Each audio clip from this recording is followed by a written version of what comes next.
Right, the next part of today's topic is vector addition and scalar multiplication. So I'm going to show you how to add vectors together, how to multiply by a single number, and what the appropriate graphical representation should be. So we filled in the notes above.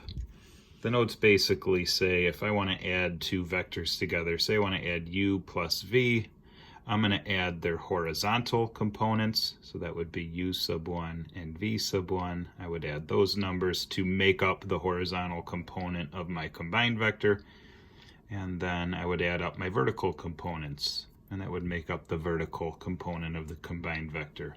And then when I'm taking a vector and multiplying by a number, I just have to distribute that number so that it's with both the horizontal and the vertical components. All right, so we're going to try two of these examples, A and B, and then you could try C and check your answers on the filled in notes, which are on OneNote. So for part A, we want 2 times vector u, which means I want 2 times, and vector u has a horizontal component of -3 and a vertical component of -2. So I'm basically going to distribute that 2 to both components.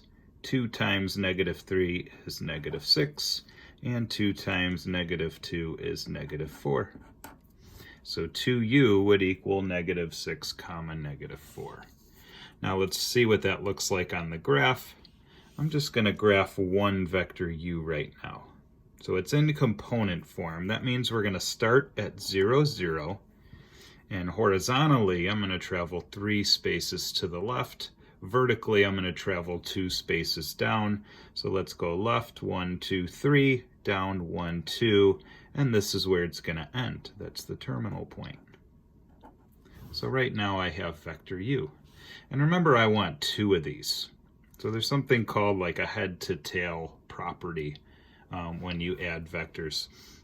And that says when I'm going to combine 2 of them, my second vector is going to, its tail is going to attach by the head of the other vector.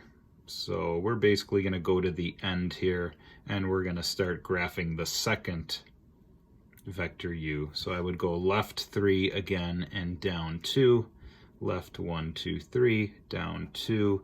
There's my second vector u. I've put these together. Remember, 2u is going to be both of these combined together. So if I outline this in red, this whole red vector is vector 2u, and take a look at where it lands. It lands at -1, 2, 3, 4, 5, 6, and down 1, 2, 3, 4. So we could tell that our answer is correct when we combine the algebraic and the graphical methods of doing this. And then for part B, I want to add u to v, so we're going to say u plus v equals, u is -3, -2, and v is 1, 4. So we're going to add these into one component form vector.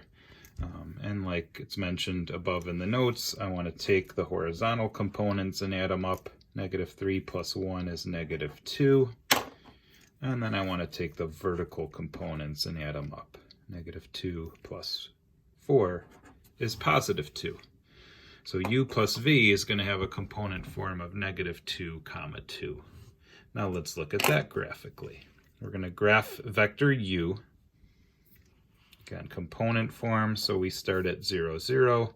We travel left 3 and down 2. 1, 2, 3, down 2. Here's vector u, and we're going to begin graphing vector v where vector u ends. This is head to tail property. So I'm going to start at the end here, and then I want to go right 1, up 4 to graph vector v. So right 1, up 1, 2, 3, 4.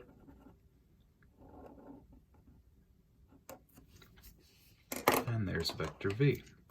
Now the entire new vector, u plus v, is going to be from the very start to the very end. So it's going to start at 0, 0,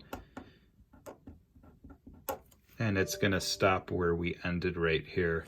And again, take a look at where it ends. It's left 2, up 2. That matches our component form. Okay, so go ahead and try example C on your own and check your answers on the filled in notes.